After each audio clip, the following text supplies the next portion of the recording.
Boa tarde, seja bem-vindo à Revista da Semana com José Faustino e Silvério Cunha.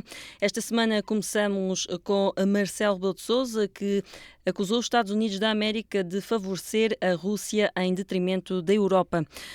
José Faustino, começamos por si. O que é que achou, qual a sua opinião sobre Marcelo Rebelo de Sousa acusar os Estados Unidos da América? Bom, a posição do presidente Marcelo tem duas análises possíveis. A primeira é a de que, sendo Portugal um velho aliado dos Estados Unidos, especialmente na NATO, que o Presidente da República não se deve pronunciar nos termos em que o Presidente Marcelo fez. É uma análise que pode ser aceita como correta, digamos assim. Há outra análise que pode ser feita. E eu, para ser totalmente sincero com os nossos ouvintes e também com o professor Silvério Cunha, eu inclino mais para esta segunda análise, também é possível esta leitura, que é os países da Europa, os aliados americanos, sem quebrar nenhuma aliança, sem hostilizar, em termos práticos, o seu aliado americano, não devem deixar de tomar uma posição. E até de se queixarem publicamente, de dizer que, bom, nós lamentamos muito, temos este velho aliado, continua a ser o nosso aliado, mas democraticamente foi eleito um senhor, um presidente, que temos dúvidas se ele é ou não democrático, se é para continuar, se não é para continuar, quando ele elege os seus principais aliados, a Europa, a União Europeia e a NATO, como principais adversários e grande amigo daqueles que naturalmente deviam ser os seus adversários. E aí há alguma legitimidade em termos, digamos, aceitáveis, aquilo que Marcelo disse nesse jantar e já tinha dito anteriormente, a propósito de agora Trump escolher os jornalistas que lhe podem fazer perguntas na Casa Branca. Portanto, quer dizer, isto é uma coisa inqualificável. Um presidente eleito democraticamente, como é Marcelo Rebelo de Sousa, de um país onde, para todos os efeitos, ainda o regime é democrático, membro pleno, 12º membro da União Europeia, membro fundador da NATO, da OCDE, de tudo, da ONU. Portugal está inscrito em tudo que está, e é membro pleno, tem toda a legitimidade para dizer aquilo que disse. Esta é outra análise e é aquela com que eu concordo mais. Professor, tem a mesma opinião que... Pois, eu aqui dei boa duas, tarde, antes de mais. Boa tarde, antes de mais. Pois, este discurso foi feito no âmbito da visita oficial do Presidente Macron a Portugal e, portanto, também deve incluir-se, digamos assim, na interação que há entre Portugal e a França e, naturalmente, entre dois países membros da União Europeia, membros da NATO e, portanto, dois países que têm compromissos muito fortes no plano económico, até no plano, digamos, humano, porque, como se sabe, a França tem mais de 1 milhão de lusodescendentes, ou bastante mais de 1 milhão de lusodescendentes, que até já estão em certos órgãos de soberania. Portanto, como aliás também nos Estados Unidos, mas quer dizer, isto para dizer que este discurso impunha-se. Também se impunha por outra razão. Nós, neste momento, estamos num momento de viragem muito grande e com curvas muito apertadas. E é natural que o chefe de Estado, que no fundo é quem nomeia os embaixadores, num sistema semipresidencialista como é o nosso, tenha uma palavra a dizer, embora mitigado, um sistema semipresidencialista mitigado, mas tenha, digamos, uma palavra a dar, digamos, acima daquilo que pode dizer o Governo. Até porque, recentemente, como se sabe, o Primeiro-Ministro, num encontro que houve dos países, enfim, da União Europeia, acabou por não intervir, porque houve problemas, digamos, de comunicação, ponto de vista digamos, do próprio, tecnologicamente falando, do próprio ponto de vista tecnológico, o que também é uma coisa assim um bocado estranha, porque eu acho que essas coisas não deviam falhar quando falam Primeiro-Ministro no plano internacional, mas pronto, mas aconteceu, e acho que é natural que Marcelo Rebelo de Sousa, enquanto Presidente, usasse da palavra também a este respeito, dado que o Governo não era o Governo que, por exemplo, o Presidente Macron podia dizer o que quer que fosse. Em terceiro lugar, também acho que é natural que o Presidente fale porque, na verdade, a situação impõe-se por si mesma. Quer dizer, impõe que haja uma tomada de posição do Estado português, até porque, de facto, até agora o Estado português tem sido um bocadinho colocado na periferia, no âmbito da própria União Europeia. Portanto, é natural que o Presidente tenha chamado a si essa função. Ora bem, este discurso, portanto, tem sentido. Agora, quando o Marcelo Rebelo de Sousa faz esta acusação, eu julgo que, enfim, não tenho dificuldade em subscrever a última da leitura que o José Faustino fez, e acrescentaria o seguinte: eu penso que o Marcelo Rebelo de Sousa quis tomar uma posição que eu acho que está correta do ponto de vista da política, da geopolítica portuguesa, que é, no fundo, dizer assim: a União Europeia, queiramos ou não, objetivamente falando, está sob fogo dos Estados Unidos, porque o Presidente Trump, nós teremos a oportunidade de falar sobre Trump mais tarde, daqui um bocado, mas o Presidente Trump, na verdade, é uma pessoa que com as suas saídas inesperadas, com tomadas de decisão súbitas, às vezes há a sensação que são erráticas, são estranhas. Há qualquer coisa que está a acontecer com os Estados Unidos, com o governo americano, com o Executivo, que não só Trump, também deve dizer-se, que está a provocar um mal-estar enorme relativamente ao maior aliado. Eu diria assim, tirando a União Europeia, o maior aliado dos Estados Unidos a seguir é o Japão. O Japão e a Coreia do Sul. Pronto. Portanto, eu estenderia, aliás, quando o José Faustino falou dos aliados da Europa e tal, e no mundo, depois é a Austrália e a Nova Zelândia, e portanto é o Canadá, está a Nova Zelândia, Japão, a Coreia do Sul e a União Europeia. Pronto. É isto que é, digamos, o mundo ocidental, digamos, que tem sido mais próximo dos Estados Unidos. Ora bem, acontece perante o que está a acontecer, sucede que o que está a acontecer é bastante grave, porque tornou-se uma era de incerteza. E eu julgo que a Europa está a reagir a isso. E vai, aliás, a meu ver, muito em breve, eu acho que nos próximos meses, ocorrerão muitas mudanças nas estratégias europeias. Não direi, portanto, não vai ser sob aquela pulsão do aqui, já e agora, mas vai ser daqui a 2, 3, 4, 6 meses, até ao final do ano, a Europa, a certeza que vai calibrar muito das suas políticas a todos os níveis e vai acentuar até a sua integração, precisamente para se defender esta coisa estranha que é esta posição dos Estados Unidos. E, portanto, os chefes de Estado têm a obrigação de tomar uma posição a esse respeito. Os nórdicos já o fizeram, no célebre jantar que houve, o Presidente Macron também já o fez, o Primeiro-Ministro britânico também já o fez, e vindo cá o Presidente Macron, que aliás, de certa forma, tem representado junto do governo americano um bocado a União Europeia, porque é bom fazer ouvir vozes dos países da União Europeia. Isto em termos objetivos. Lembro uma coisa que aconteceu ontem ou anteontem. A alta representante da União Europeia para as questões exteriores, ele tem um nome agora que não me está a ocorrer, Kallias, algo não me está a ocorrer a pronúncia exata do nome. Ela tinha marcado uma visita aos Estados Unidos para ser recebida pelo Secretário de Estado, Rubio. Não foi, o problema é este. É que tudo se preparou, ela desmarcou coisas e depois marca o Rubio em cima da hora, desmarca tudo, não recebe e ela voltou para trás. Isto é o cúmulo da humilhação. Não recebeu, não. Não recebeu? Não, anulou, anulou. Pois. Ora bem, o que acontece? Isto é o cúmulo, em termos diplomáticos, da humilhação. Isto é mesmo dizer assim, nós não queremos ser da União Europeia para nada, nem sequer reconhecemos a União Europeia. É bom dizer que, a meu ver, aí foi uma linha vermelha que, efetivamente, os Estados Unidos, a administração Trump traçou e ultrapassou claramente isso. Porque desta vez foi o próprio Secretário de Estado que, enfim, dizem que tem alguma racionalidade própria, digamos assim, que não alinha com Trump em tudo, eventualmente, mas que tomou essa posição, pressionado ou não interessa, é responsável por isso. Ora, o Secretário de Estado é uma figura importante na estrutura política americana, até no protocolo de Estado, inclusivamente, e acontece que, ao fazer isto é dizer à nossa Ministra dos Negócios Estrangeiros da União Europeia, dizer, tu não és nada nem ninguém.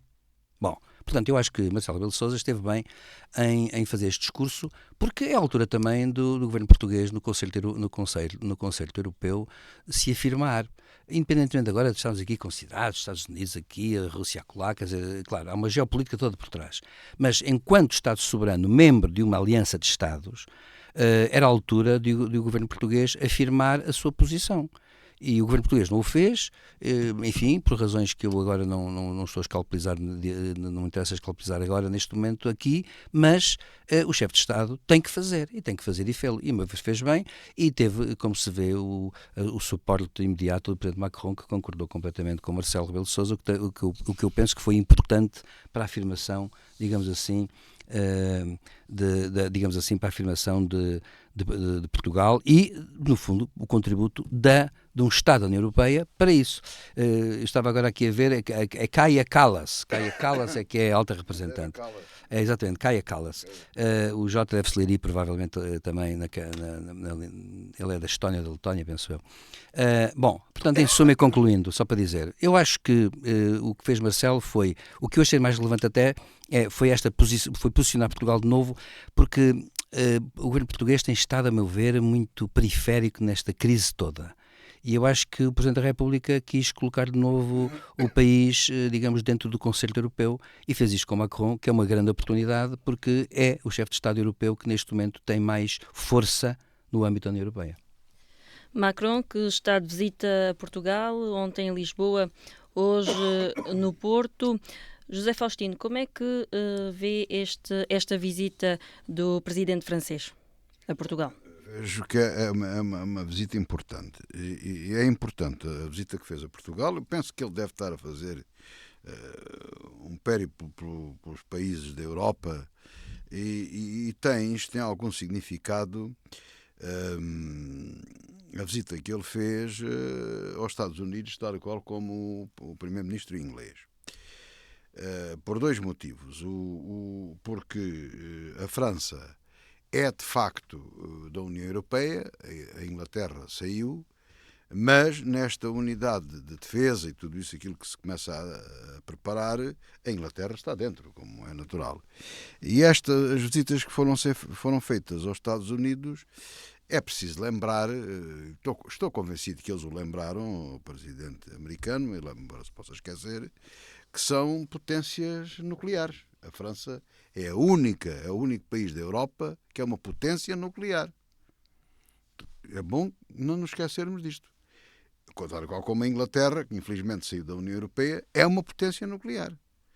E além do mais, Trump, quando falou com estes dois, um presidente e o outro primeiro-ministro, estava a falar com responsáveis das duas potências europeias nucleares. E membros do Conselho de Segurança permanentes da ONU. Exatamente, com direito de veto. Que é o mesmo que eles têm. Claro. Portanto, isto é importante. Por outro lado, não deixa de ser importante porque a gente diz, a Europa não fala uma voz, quer dizer, andamos sempre mal. Quando são várias vozes, está mal. Quando tem uma voz, mal está.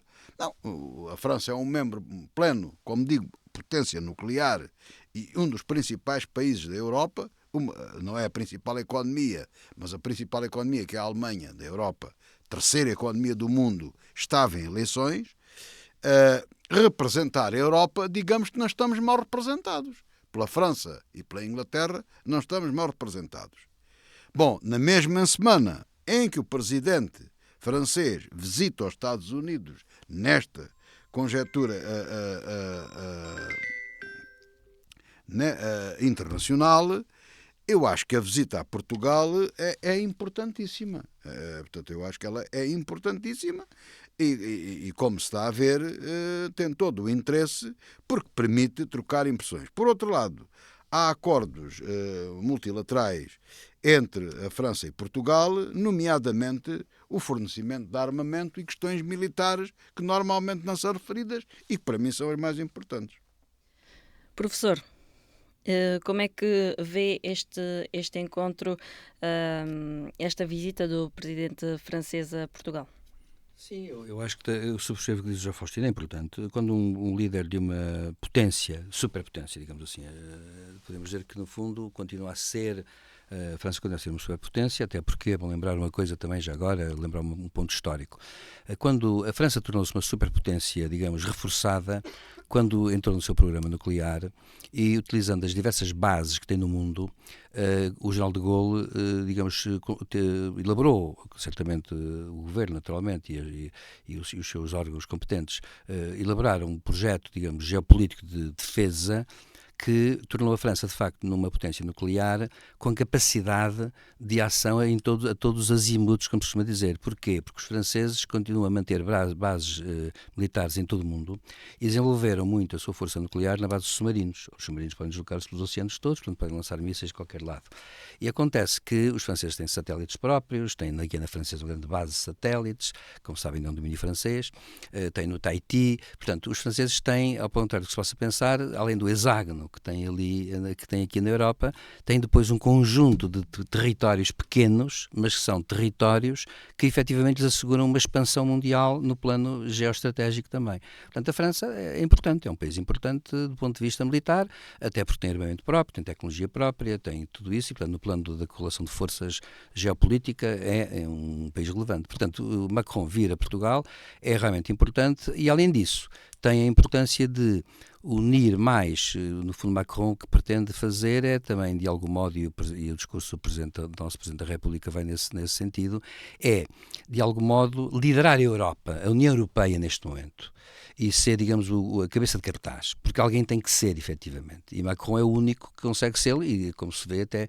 enfim, aquele desmentido público que fez ao Presidente Trump e que o fez encolher, inclusivamente, Trump ficou assim um bocado embaraçado e tudo isso, ele tem tido essa capacidade. Portanto, acontece que o que aconteceu é uma coisa simples, ele anda a fazer por vários países, anda no fundo a contar o que se passou, anda a pedir apoio para a União Europeia, para haver uma maior coesão, e efetivamente a vinda cá tem essa importância. E depois há a importância histórica e histórico-cultural. De facto, a França é um país que teve muita influência em Portugal, do ponto de vista cultural, e é um país importante também a esse nível, e é um país, como digo, que tem uma comunidade portuguesa enorme, e por conseguinte nós temos todo o interesse em ter muito boas relações com a França, independentemente agora até deste ou daquele chefe de Estado. Um pormenor último curioso que eu quero chamar a atenção.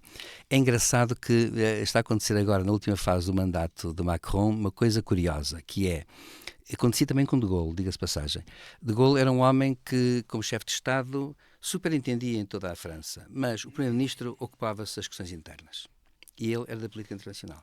Macron, curiosamente agora, com um governo que, enfim, que está a singrar, mas, enfim, com dificuldades, mas singrou, acontece que Macron, como que está a desligar das questões internas, aparece muito menos em França ligado a questões internas, e está a assumir-se como protagonista internacional. E isso é curioso porque, provavelmente, ele é mais popular neste momento na Europa do que em França, que é uma coisa que pode acontecer. Mas eu acho que, sob esse ponto de vista, ele está a ter uma posição que lhe está a render bastante, porque mesmo em França subiu a sua popularidade. Porquê? Porque bastou chegar ali, e isto hoje também é um bocado assim, não é? Bastou chegar ali à sala com o Presidente Trump e desmenti-lo ali em público e corrigi-lo, e Trump ficar calado e acabar por encolher-se um bocado, para que tenha logo subido não sei quantos pontos. As coisas são assim mesmo, isto é assim, quer dizer, bem ou mal, com razão ou sem ela. E portanto, eu acho que Macron, nesse sentido, anda, digamos, a colecionar agora apoios, e portanto está a assumir-se como líder da União Europeia. É o que eu penso que está a acontecer. Muito bem, daqui a pouco voltaremos a falar de política internacional. Agora vamos para um assunto local. A Administração da Unidade Local de Saúde do Alentejo Central apresentou a sua admissão esta semana à Ministra da Saúde e ao Ministro de Estado e das Finanças. A renúncia aos cargos, explicam em comunicado, foi motivada, entre outras razões, aliás, pelo facto de o Conselho de Administração não se rever num despacho da Secretária de Estado da Gestão da Saúde relativo à gestão da obra do novo Hospital Central do Alentejo. Entretanto, o Presidente da Câmara de Évora já reagiu, diz que compreende a decisão dos administradores hospitalares que apresentaram admissão ao Governo por causa da construção do novo hospital na cidade e salientou que a construção do novo hospital foi uma obra que lhes caiu no colo. O que garante que o hospital vai ser concluído? Não sei, eu acho que terá que ser concluída, se não ficar ali mais um amarracho a degradar-se e a estragar-se. O ponto aqui é o seguinte: eu não sei, não conheço nada do processo, não sei rigorosamente nada. Se o Conselho de Administração se demitiu, alguns motivos há de ter, explicou quais são os motivos. Bom, sendo o motivo a construção do hospital, há uma coisa que eu sei de elementar análise das coisas. Vamos ver. Qualquer unidade, seja ela de saúde, industrial, o que for, há três bases essenciais para uma unidade produzir. É o alojamento, o equipamento e os recursos humanos. Ora, o Hospital Novo, portanto, falando do Hospital Novo, estamos ainda na parte da construção do alojamento, onde se vai alojar, digamos, a atividade. Eu tenho alguma dificuldade, como as coisas estão organizadas em Portugal, em perceber que essa tarefa de construção e de acompanhamento de obra, etc., etc., esteja na mão de quem tem que administrar o outro hospital, a parte de equipamentos e de recursos humanos. No fundo, quem tem que ministrar a saúde à população. Não estou a dizer que é impossível. Sei lá, numa empresa particular, quando faz novos empreendimentos, tem uma divisão de engenharia, um tratamento de novos projetos, etc., etc., e que tem esse departamento. Aqui não é bem a situação. Aliás, eu não sei se isso ainda existe, se não existe, havia aquilo a que se chamavam as construções hospitalares, que tratavam justamente de construção de edifícios hospitalares do Ministério da Saúde e de respectiva conservação, quando a conservação, digamos, tinha algum peso. Porque a conservação mais ligeira, chamemos-lhe assim, faz parte da direção de manutenção da unidade, e isso depende da própria administração, naturalmente. Portanto, é perfeitamente natural que, com os encontrões, entre aspas, que tudo isto tem sofrido, não pertence, é a direção regional que manda, é o coisa que manda, eventualmente já foram ou foi as construções hospitalares, agora é a unidade local de saúde. É natural que se criem aqui problemas, porque aquilo não é uma obrazinha, aquilo não é um centro de saúde, aquilo é um grande hospital central. E, portanto, cria aqui certamente problemas. Isto independentemente de quem assista a razão do motivo de admissão. E eu não me custa aceitar que haja motivos perfeitamente justificados da parte do Conselho de Administração que põe o seu cargo à disposição de quem de direito, neste caso da Secretária de Estado ou da Ministra, para fazer como melhor entender. Mas, à semelhança do que acontece com outras coisas em Portugal, nada está bem definido nestas coisas. E eu não sei dizer muito mais do que isto. Sei dizer quando alguém cai a 20 metros da porta do hospital e não é socorrido. Isso eu sei. Porque é uma questão humana, é uma questão que não qualquer pessoa sabe. E tem que se averiguar quem é responsável porque essas coisas aconteçam e com todas as suas implicações. A construção de um hospital. Eu acho que devia haver uma unidade de missão, uma entidade responsável pela construção e que depois entregasse, digamos, o edifício, as instalações, então à unidade de saúde, que já é compreensível, que vai gerir o equipamento hospitalar, todo o equipamento necessário, principal e todo o outro, e os recursos humanos, que aliás, grande parte deles já são seus, já lá estão, não é? Isso faz todo o sentido. Mas, como neste país nada faz sentido, eu não tenho mais nada para dizer. E já agora... Porque não sei, não tenho base onde... E já agora falou aí do outro caso que, da semana passada, de um senhor que a 20 metros do hospital se sentiu mal e houve aquele caso do socorro. Será que esse caso também pode estar aqui envolvido nesta admissão? Isso não sei. Mas se está, o Conselho de Administração devia ter invocado isso no documento. Não sei se invocou, se não. Se não invocou, não tem nada uma coisa a ver com a outra, suponho eu. Portanto, não... Professor. Olha, eu por acaso, como eu pego agora no que acabou de dizer, por acaso eu julgo que o caso de que se falou na semana passada, eu ouvi esta semana várias pessoas a falar sobre o assunto e já ouvi quem pusesse em dúvida a exatidão da narrativa que veio para os órgãos de comunicação social. Isto é, se de facto se tratar de uma pessoa que teve efetivamente um ataque, etc., não é? Podia ter sido outros motivos que caiu e motivos menos, digamos, não tão importantes assim, o que não tira, o que eu vou dizer, calma aí, é só para dizer. Mas caiu como? Não, levantou-se? Suponhamos que, ou seja, não faço ideia nenhuma, agora suponhamos que uma pessoa cai por qualquer razão, por outras razões que não um AVC, por exemplo, um ataque cardíaco, suponhamos isso. Não, mas o homem teve estendido no chão Pois, aquele tempo todo assistido por um bombeiro.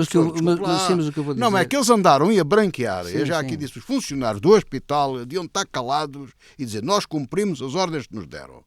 E logo se via a responsabilidade. Não é branquear uma coisa que aconteceu. Sim, mas eu não eu vi eu não na vou televisão. branquear, mas eu não vou branquear. O que eu vou dizer é o seguinte, é que independentemente disso, seja como for, eu acho que o caso não tira nem põe aquela questão que nós aqui dissemos. É o que eu ia dizer, é que não se compreende que uma pessoa que caia a 20 metros no hospital, depois lhes digam que tem que chamar não sei quem, não sei onde, para fica estendido no chão. Não se admite. Se cair, levanta-se. Mas se ficar estendido no chão, para mim é sempre, se calhar desmaiado, ele estava acordado e via abrir os olhos. Por isso é que eu quero dizer que para mim será sempre um caso em que se põe o problema da omissão de auxílio. Pronto, é a questão que se põe essa. Não penso seja o caso aqui até por uma razão, porque se o Conselho de Administração mas os funcionários do hospital, que eu não desculpo o chico espartismo, fico irritado, não é consigo, de maneira nenhuma. Mas já agora, se não foi nada de mal, o que é que foi? Sim, claro. Convinha dizer, hein? Bem, está a decorrer um inquérito, não é? Agora, mas os negligentes não, os eficientes funcionários do nosso hospital, que andaram aqui, eu falei aqui nisso, a dizer em vários sítios, nos arredores do hospital, porque eu moro ao pé do hospital, a dizer que não foi nada do outro mundo, não, foi invenção da comunicação social. Deviam-se apressar a dizer o que é que o homem teve. Claro. Não foi um AVC. Agora, foi manhosice, ou estava bêbado. Deviam ter dito, mas não disseram. Pronto, agora o que eu digo é o seguinte, é que nada disso, no entanto, digamos, explica aquela recomendação de telefonar para não ser para aqui para lá. Não tem sentido, portanto. Agora não creio que seja o caso também aqui. Portanto, julgo que não será o caso, até por uma razão, porque se o comunicado dá uma razão, digamos assim, a razão principal, se é esta, portanto, temos que assumir que o Conselho de Administração está a dizer qual é a razão principal. Agora, o que eu acho aqui, eu subscrevo em grande medida o que disse, eu não percebo nada do assunto, portanto, o que eu acho aqui é isto, é que precisamente o facto de eu não perceber nada do assunto explica de algum modo o que eu, como cidadão, deveria talvez perceber. E tudo se perceberia se houvesse uma divisão muito clara de tarefas e de funções previamente estabelecida. E, portanto, é isso que, digamos, no nosso país, eu acho que se criam tantos organismos, normas contraditórias, por vezes, com o tempo, até porque há uma coisa que acontece muito no nosso país, que é há uma inflação de normas, e quando as normas começam a ser inflacionadas, sucede que, no tempo, há muitas vezes incapacidade para expurgar as normas que estão em contradição. Portanto, acontece que frequentemente convivem até normas diferentes sobre o mesmo assunto, que é uma coisa que já tem acontecido, não estou a dizer que aconteça aqui, mas quer dizer, pode acontecer, tem acontecido na administração pública em geral, e até nas normas para a sociedade. Portanto, acontece que eu acho que aqui tudo seria mais claro se houvesse uma divisão, efetivamente, que é esta. Alguém compete a construção, alguém compete, digamos, a gestão de todo o processo de, digamos, de edificação de um edifício, neste caso, que é classificado por uma tarefa de política pública da saúde, e depois disso toma posse quem tem que o gerir em termos humanos, em termos de eficiência, em termos de finalidades para que essa construção foi feita. Portanto, eu vejo que, de facto, deveria haver aqui esta coisa de, como disse o nosso Presidente da Câmara, a construção cair ao colo de uma entidade qualquer de repente não tem sentido, até porque, geralmente, quando se começa qualquer coisa, não deve haver normas, como despachos, por exemplo, supervenientes que vêm depois modificar o sentido, o procedimento. Isso tem que ser planeado previamente, deve ser pensado previamente. E quando se começa uma coisa é para seguir um plano que está previamente estabelecido, porque só assim é que também se assegura a certeza, a segurança das coisas, a segurança jurídica, inclusivamente, de atos administrativos ou atos jurídicos ou negócios jurídicos que se realizem. Quer dizer, tem que haver alguma estabilidade nisto e não pode haver, sabe, sempre a improvisação. Quer dizer, agora, por exemplo, que há um hospital que vai ser construído ou já há alguma coisa feita nesse sentido, etc., de repente sai um despacho a dizer que é feito de outra maneira, são movimentos erráticos que a administração, em geral, não deve cometer. Pronto, e é isto que eu acho. E acontece que compreendo, portanto, agora os motivos certamente serão motivos atendíveis, até porque, devo dizer, são motivos atendíveis porque também ninguém que esteja a dirigir, com razão ou sem ela, bem ou mal, uma estrutura, gosta que, a meio de um processo que está em marcha, alguém superior venha dizer, a partir de agora já não é assim, passa a ser assado. ninguém vai dirigir isto dessa maneira. Porquê? Porque há planos feitos, porque há compromissos talvez assumidos, porque há ideias que entretanto já se têm, então andamos a rever o já revisto. Não pode ser. Há uma certa anarquização, não é, nesse sentido. Portanto, eu compreendo. Vamos avançar então para outro tema. Solverde paga a avença de 4.500 euros à empresa familiar de Montenegro. A empresa familiar de Luís Montenegro recebe então 4.500 euros por parte da Solverde e está mais uma polémica instalada. José Faustino. Bom, o facto de haver mais uma polémica não constitui notícia. Portanto, este país é uma polémica pegada. O ponto é que eles andaram, era por causa da lei dos solos, só disseram parvoíces semanas inteiras, mas agora arranjaram aqui um problema complicado. Quer dizer, é claro que a sociedade, onde parece que Montenegro ou a família são sócios, não tem nada a ver com a questão de imobiliário. É uma empresa que presta serviços e parece que presta serviços a vários clientes, entre eles os donos da Solverde, que é dona de vários casinos ou tem a concessão de vários casinos. E o problema que se coloca, tanto quanto eu li na notícia do Expresso, é de que ele, portanto, o Primeiro-Ministro é advogado, especialista até em proteção de dados, é uma das coisas que ele, até penso ter um mestrado, uma coisa sobre isso, uma especialização qualquer sobre essa matéria. O que é facto é que ele saiu disso, foi para o governo, seguiu para a carreira política e passou a cota à mulher. Portanto, isso depois é o tal problema, sendo com o documento de casamento e tal, por aí adiante.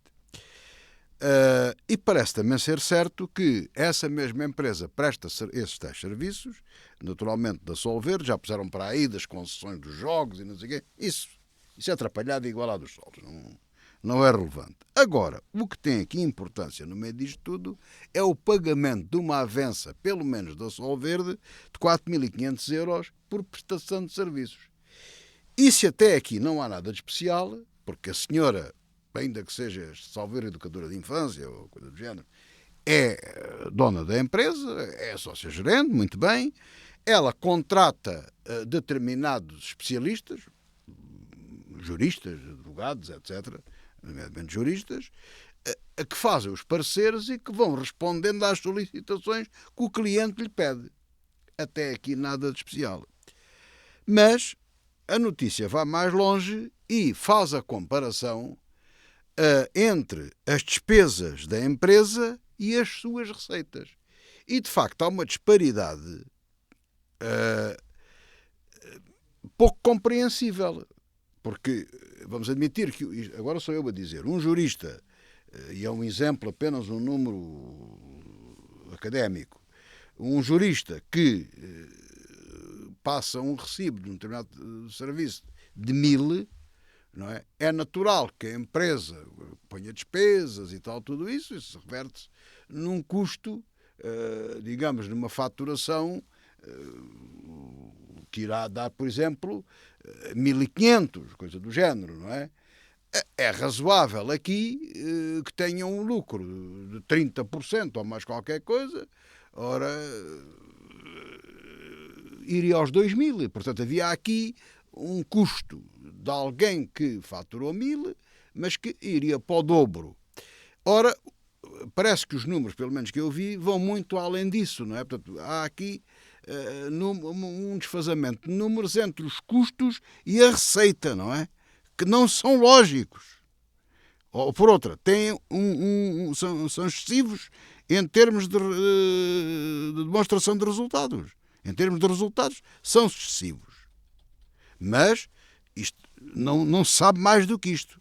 Ora bem, se numa análise rigorosa da matéria se verificar que essa empresa, com efetivos consultores ou supostos consultores, e aí levanta a suspeição de ser o próprio Primeiro-Ministro a fazer essa consultoria, fazia essa consultoria ao casino, na minha modesta opinião, e analisando as coisas, somando 2 mais 2 dá igual a 4, o Primeiro-Ministro não pode continuar a ser Primeiro-Ministro.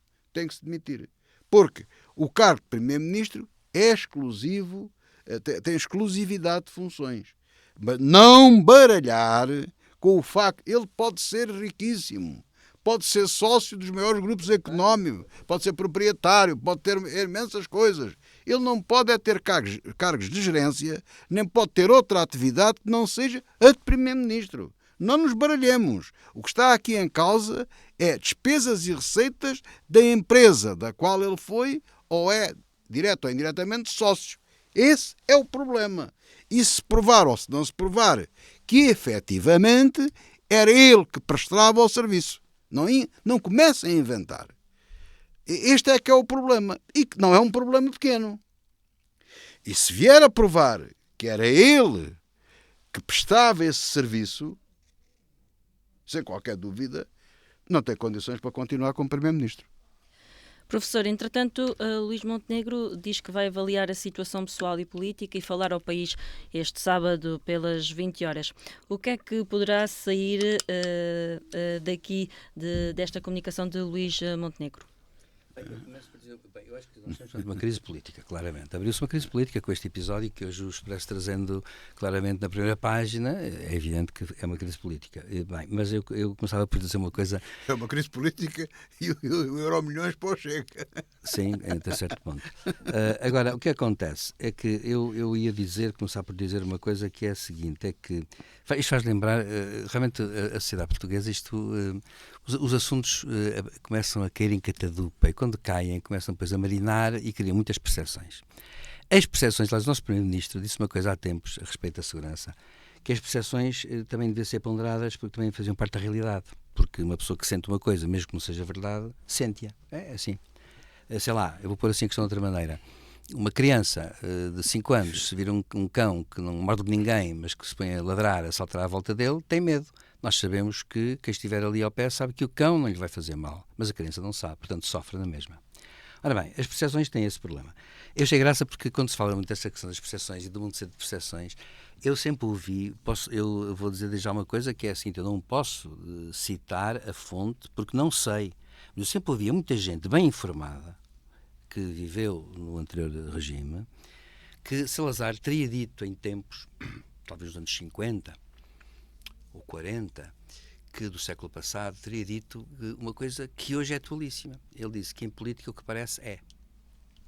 Que é uma coisa muito curiosa. É dito como se dito tivesse dito mesmo. Não é? Dito. Que é uma coisa muito curiosa porque no fundo ele estava a dizer que as percepções é que contavam.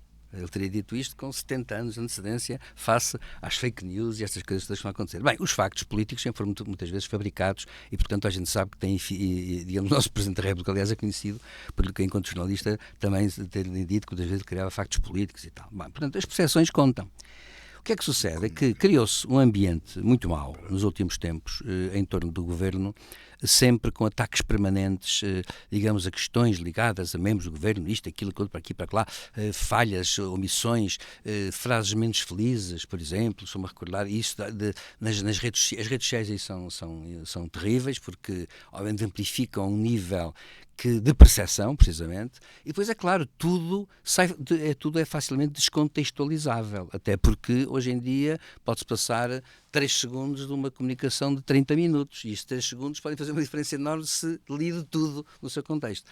Por exemplo, estou-me a lembrar de uma coisa que aconteceu há tempos, e disseram que a Ministra da Saúde, em dado momento, disse assim, eu tenho consciência de que não sou uma boa Ministra, ou assim, uma coisa, eu sou a pior Ministra, né? E houve um canal de televisão que trouxe de repente, entre aspas, aquilo em baixo. E, claro, toda a gente das redes sociais pôs aquilo. A própria ministra disse, porque não se demite? Se tem consciência de que é uma péssima ministra. Ela disse assim, eu sei que posso ser uma péssima ministra. Então, se diz isto, como é que não se demite? Provavelmente, eu não sei, não fui investigar, nem fui ver, provavelmente ela disse aquilo num contexto, numa frase mais complexa, onde ela não queria admitir que era péssima ministra, a não ser que tivéssemos uma ministra completamente sem pés nem cabeça e descocada a falar no ar, enfim, que não acredito que seja o caso, independentemente de concordarmos ou discordarmos com críticas a fazer ou não. Bem, portanto, eu penso que se criou um ambiente muito mau. E depois o que é que sucede com isto? É que as pessoas ficam naquela posição de não saberem bem o que pensar. Portanto, e a seguir vem a segunda fase, cria-se o tal pântano. Não sei se sabe, há uma frase que é célebre que ficou para sempre, que é daquela pessoa, o paradoxo da pessoa que não sabe. A pessoa diz assim, eu até hoje estive indeciso sobre este assunto e agora já não sei. Isto é a mesma forma de dizer que, no fundo, não sabe nada nunca, em nenhum caso. Bom, ora bem, Aqui o caso que se pôs é este, é que nós vivemos num país onde as questões ligadas ao património dos governantes não está totalmente bem esclarecida, porque não há normas muito claras sobre isto. Portanto, toda a gente sabe que é lógico e não é ilegal um político ter património, tem que fazer declarações e saber de onde é que ofere os rendimentos ao longo do ano. E, portanto, se for tudo como tem que fazer declarações, tudo está controlado em princípio pelas finanças, e, portanto, sabe-se com clareza mais ou menos o que se passa. Bom, aqui não há problema nenhum. O problema que se põe, portanto, até agora, quando se falou dos interesses imobiliários, vamos cá ver, isso é uma questão já de lobbies. Toda a gente sabe que em muitos países, por exemplo, quando há governos que estão ligados a grupos de interesses, que são admitidos no jogo político, como o caso dos Estados Unidos, por exemplo, mas não só dos Estados Unidos, acontece, muita gente diz assim, subiu ao poder, por exemplo, a família Bush, quando estava a família Bush, quando George W. Bush foi presidente, e o pai, toda a gente sabia que havia dois lobbies importantes que estavam, no fundo, próximos do governo, porque havia governantes que tinham interesses nisso, que era o lobby das farmacêuticas e o lobby dos petróleos. A família Bush, aliás, é a grande acionista das grandes companhias de petróleo norte-americanas. Ora bem, sabia-se disto. Claro que, quando se sabe, é evidente que as coisas ficam mais claras. Podemos criticar, dizer que não se admite um sistema económico e político onde a coisa é. Podemos criticar da moral, na ideologia, o que quiserem. Mas há uma coisa que ninguém se pode queixar, é que se sabe. Sabe-se onde, como, quando, porquê. E o quê? Bom, ora, aqui, num país como o nosso, em que não se sabe nada, porque tudo está proibido, ao mesmo tempo que há muitas coisas permitidas e há uma certa indefinição, claro que começa a criar-se um ambiente mau. E agora, o problema que se põe, e o José Faustino falou nisso, é verdade, é que este caso concreto de hoje é um caso difícil, até porque eu agora ia avançar uma suspeita. Uma suspeita vem da minha cabeça, eu não tenho informação nenhuma. Que é, eu acho que, provavelmente, quem lança esta notícia, ou quem fala no assunto, sabe provavelmente o nome da pessoa que recebeu dinheiro. Eu penso que esta será a grande pressão sobre o Primeiro-Ministro, se houver. Portanto, eu penso que o Primeiro-Ministro, uma de duas, só tem uma solução que é, ou demonstra que efetivamente ele não é diretamente visado nisto, o que é difícil, por causa das contradições e faltas de lógica, ou demonstra isso, ou não consegue demonstrar. E o problema que se põe é, se disser que não e apresentar uma razão, claro que se expõe a um contraditório que ainda pode aparecer. Mas, se ele apresentar uma razão, muito bem. Agora, porque é que eu digo que há uma crise e termino? É porque se o Primeiro-Ministro diz que vai avaliar, convoca um Conselho de Ministros extraordinário e vai falar ao país amanhã, bem, não é para dar uma notícia a dizer que não, senhor, que afinal de contas há uma explicação qualquer. Isso aí é uma nota do Gabinete do Primeiro-Ministro a explicar tudo. Uma nota para a imprensa. Tópico 1, tópico 2, tópico 3 ou 4, não interessa, e explicava. Portanto, eu julgo, com franqueza, que vai ser uma declaração política. Sendo uma declaração política e havendo um Conselho de Ministros extraordinário, eu acho, com toda a franqueza também, que corre-se o risco de ouvir a parte do Primeiro-Ministro anunciar qualquer coisa de que se demite. Bom, eu penso que só assim é que se compreende que ele convoca os ministros, só que se convoca que fala ao país, porque senão não havia razões para nada. Portanto, é este o problema. E claro que o problema ainda por cima é um bocado, digamos, ridículo até certo ponto, porque estamos a falar de 4.500 euros numa empresa, é claro que estas empresas têm muito mais, quer dizer, a questão é esta, é que o que aqui surge como sendo, digamos, entre aspas, potencialmente escandaloso, é que depois é aquela coisa pessoal, é aquela pessoa que recebeu X, aquela pessoa que esteve a trabalhar, a suspeita, repara, é uma suspeita digamos, complicada. Não, foi ele que recebeu. Exatamente, que recebeu, portanto a pessoa esteve a trabalhar. Logo fez o trabalho. É Primeiro-Ministro, esteve a trabalhar numa coisa, isto cai muito mal na opinião pública. E, portanto, o que resta ao Primeiro-Ministro é dizer assim, não, isto não é verdade, por esta razão, assim. Ou então não há condições, porque de facto, nem que fosse até por 150 euros, as coisas são como são. É a questão simbólica que está aqui em causa, não é? Portanto, aqui tanto faz um tostão como 1 milhão. E, portanto, eu julgo, mas perante estas notícias, não sabemos nada neste momento, mas perante estas notícias de amanhã haver uma comunicação ao país às 20 horas, não é? Acho eu que é às 20 horas, e haver um Conselho de Ministros extraordinário um sábado, que diabo, quer dizer, é porque há alguma coisa de relevante do ponto de vista político. Também não acredito que seja para anunciar uma coisa que não tem importância nenhuma. Bom, resta-nos esperar para ver.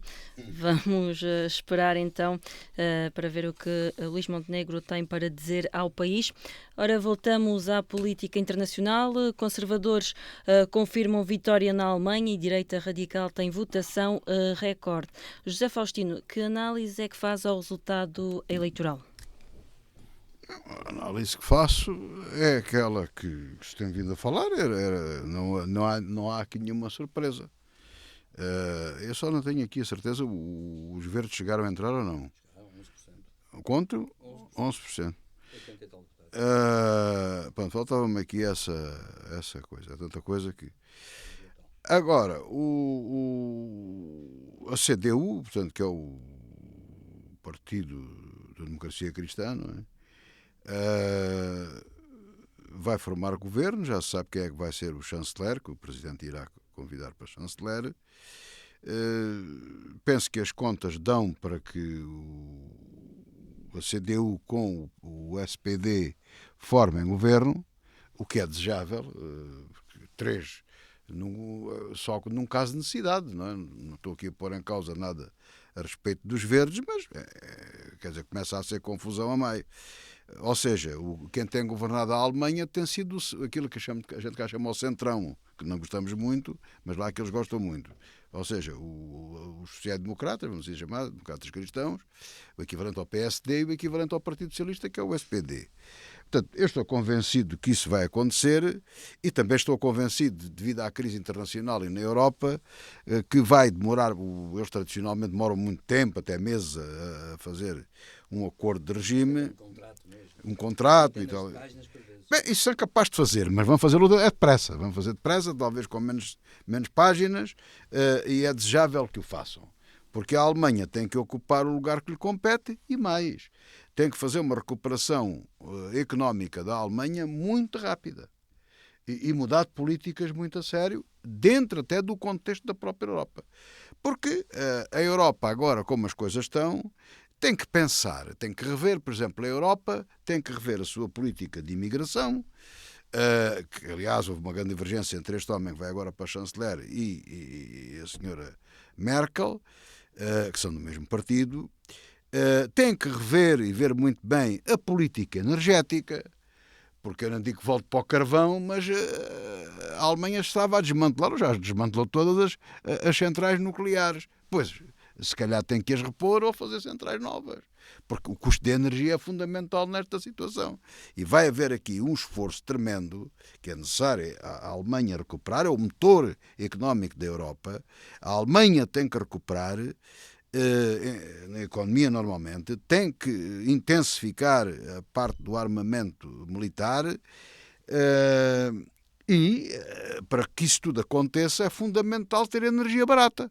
E a energia não pode estar fundamentada no erro que o SPD cometeu de estar dependente do Sr. Putin. Portanto, o Sr. Putin enganou a Alemanha nisso. Isso acabou, esse engano acabou, hoje a realidade é outra e portanto tem que haver aqui muitas transformações e muito rápidas. Ou seja, eu acho e tenho defendido que nada está perdido.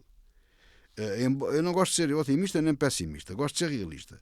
Na Europa nada está perdido, há um novo posicionamento, sem dúvida nenhuma. Os Estados Unidos da América não são um inimigo, mas não são um inimigo, portanto, não são um aliado. E a Europa tem que responder por si, tem que fazer alianças com quem tiver que fazer, não se sabe o que é que vai acontecer com a NATO, nem com coisa nenhuma dessas. Mas, em dezembro deste ano, já tem que se saber.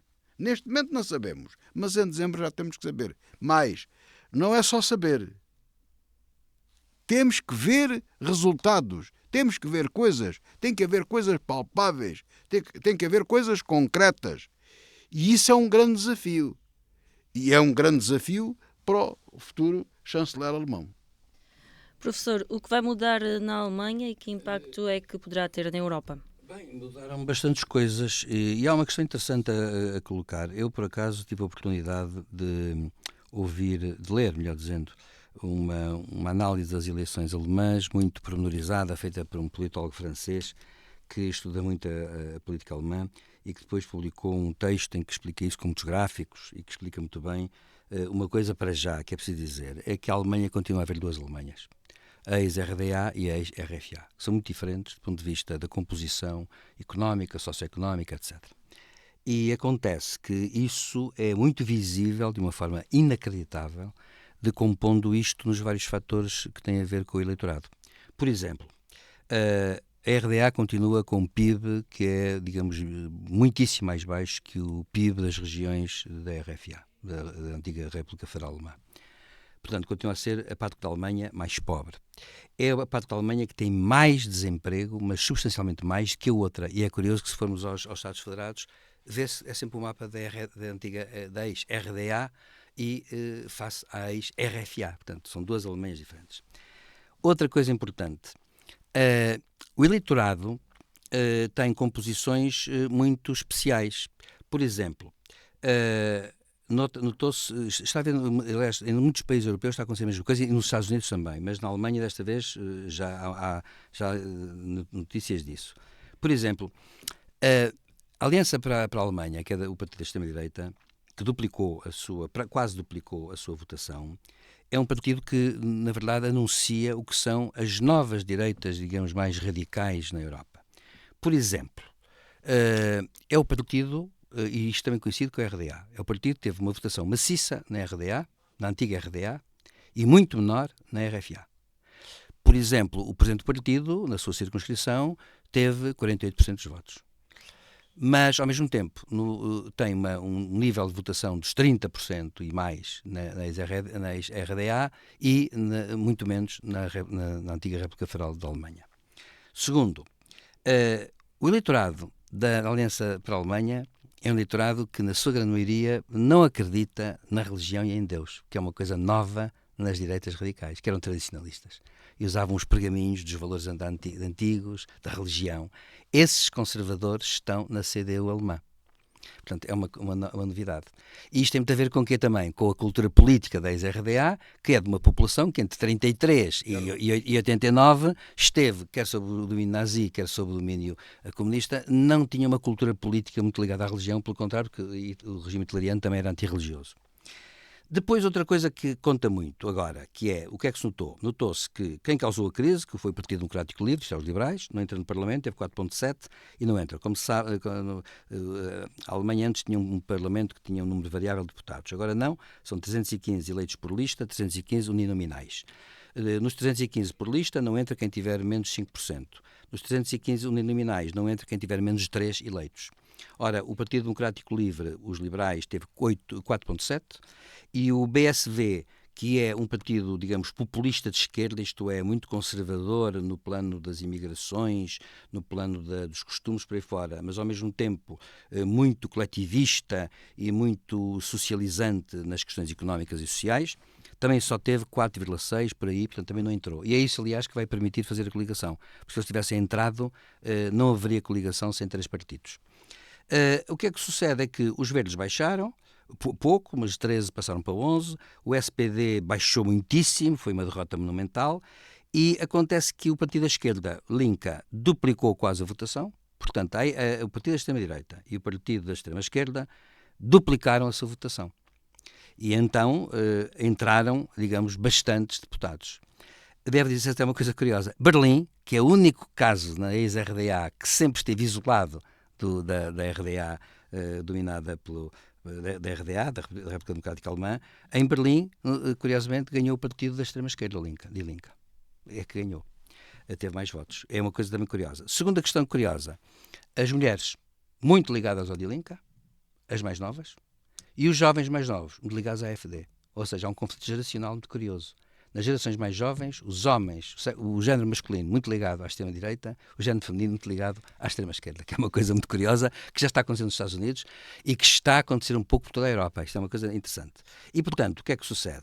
É que nós hoje estamos agora com a CDU, que teve 29%, mas que já teve 50%, e já teve 44%, já teve 46%, eu lembro desses anos, em que tinha maioria absoluta, sozinha.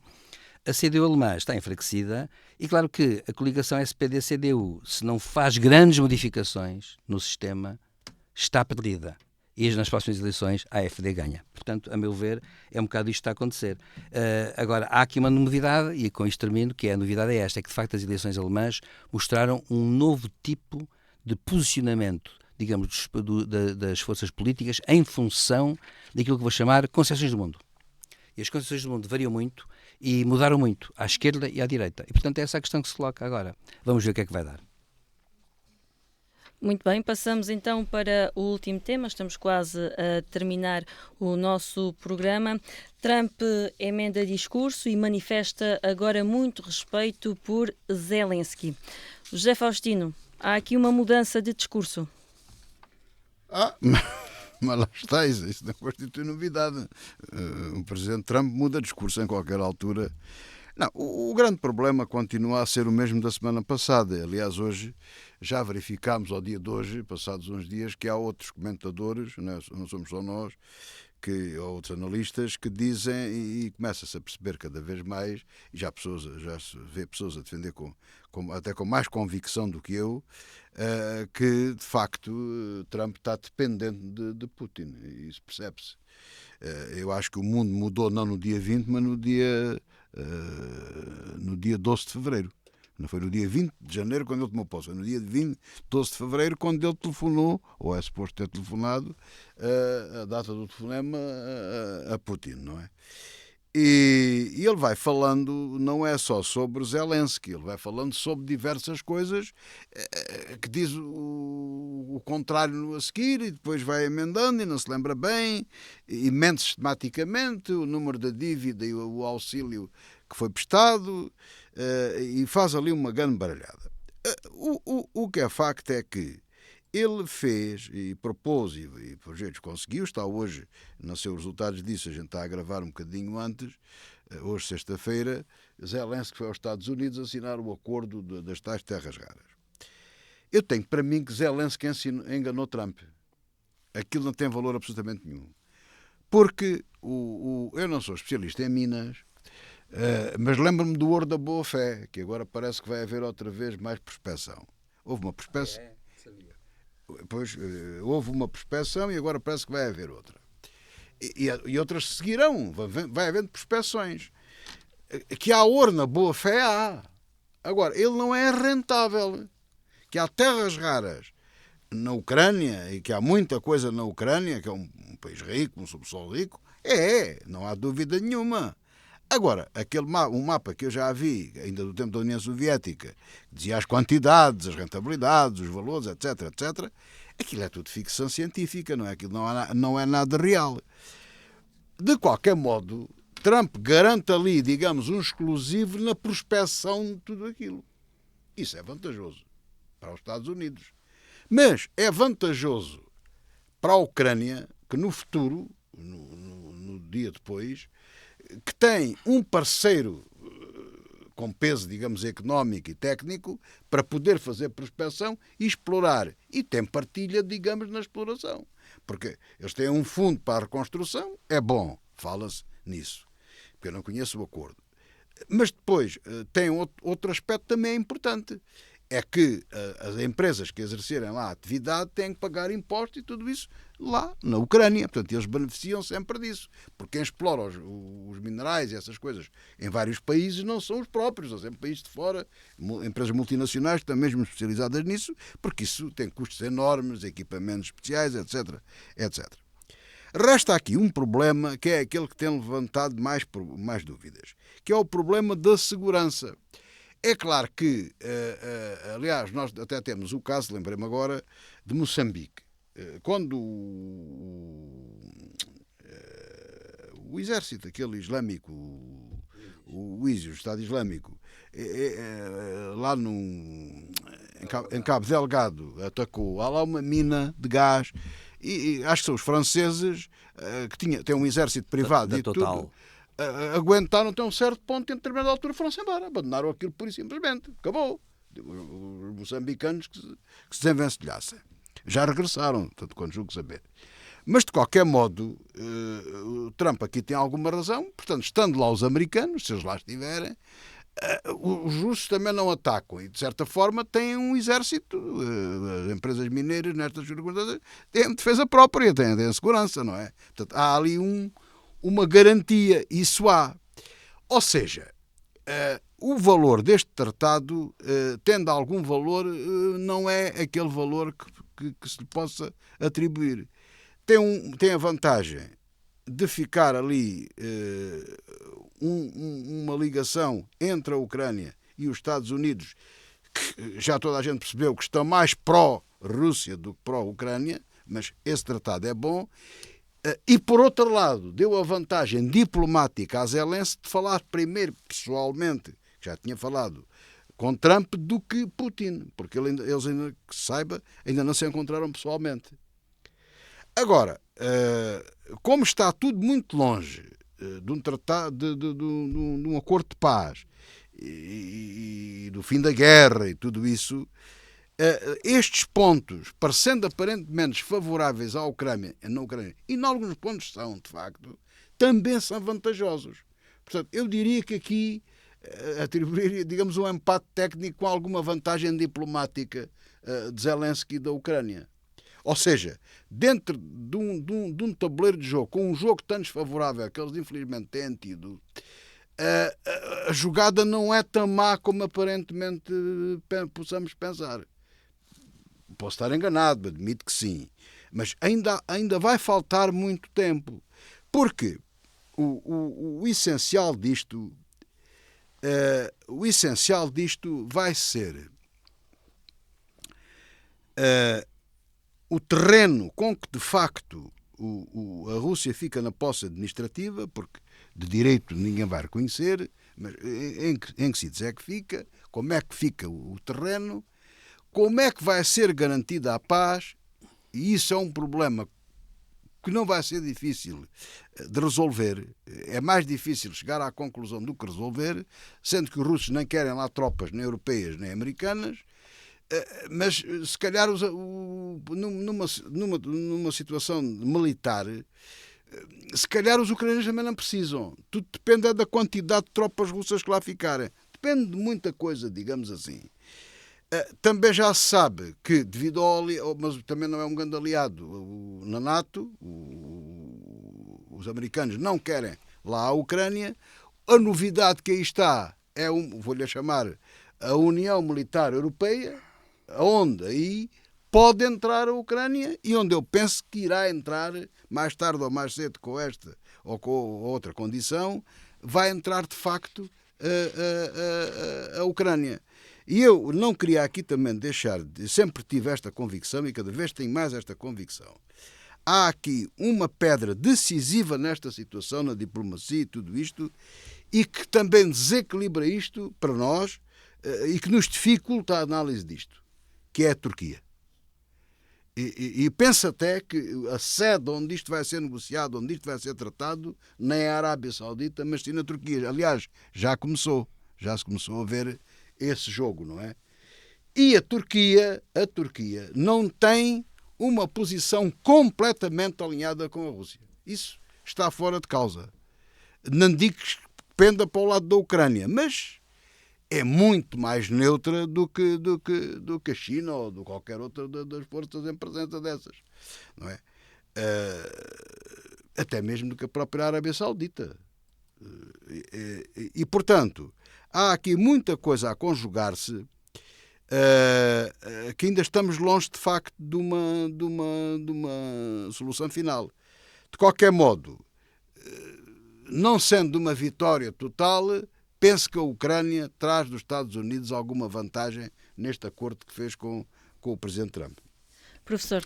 Pois, eu vou ser breve. Eu diria assim, bem, Trump diz tudo e mais alguma coisa e diz o seu contrário e alterna, nos dias pares diz uma coisa, nos ímpares diz outra. Eu não sei se não cheguei a perceber se isto é... Ou melhor, eu julgava a princípio que isto era uma excentricidade do Presidente.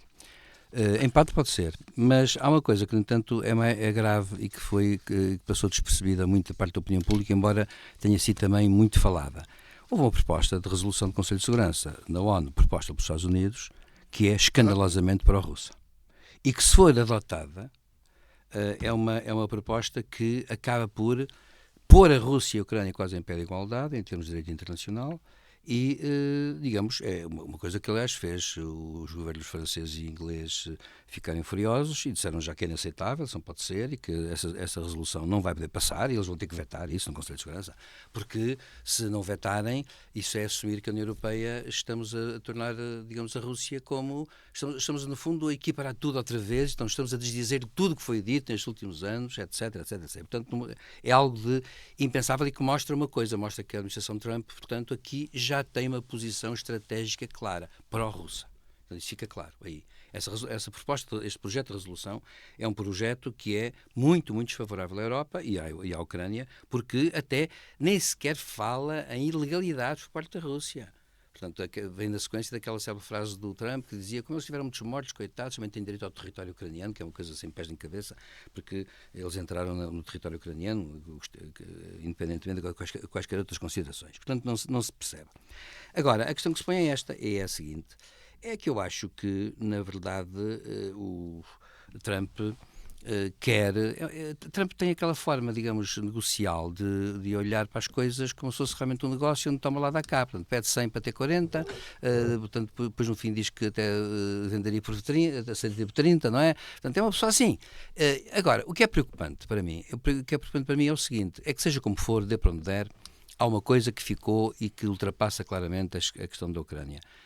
A nova administração americana e os Estados Unidos, atenção, a nova administração não quer dizer que sejam os Estados Unidos, mas a verdade é esta: metade dos Estados Unidos, vamos assim, para já, embora as sondagens digam que neste momento a popularidade de Trump desceu muitíssimo, nomeadamente por causa do protagonismo de Elon Musk, porque os setores industriais estão furiosos com Elon Musk e as tecnológicas, porque no fundo é um grupo de interesses dentro digamos, da coligação republicana, é um grupo de interesses que colide com outra parte da coligação republicana. A verdade é esta, no entanto, é que essa parte da América já não se identifica com a cultura europeia nem com a civilização europeia. É outra coisa. Não estou a dizer que é estou a dizer que é outra coisa. E vai ser outra coisa, vai seguir um outro caminho. Isto acontece ao longo do tempo e nós estamos naquelas viragens da história em que isto pode acontecer. Tal como acontecerá um dia, talvez, com o Brasil, relativamente, enfim, a Portugal, coisa assim do género. Agora, há uma coisa interessante, é que a reação também, em momentos inesperados, também pode haver reações inesperadas. Por exemplo, por que não haver uma nova entidade política ou geopolítica que agrupa a União Europeia e o Canadá? Afinal, o Canadá tem fronteiras com a União Europeia, com a Groenlândia. E, portanto, acontece que pode fazer uma coisa dessas. Por que não? Penso que a União Europeia terá como aliados, sim, o Japão, a Coreia do Sul, sem dúvida.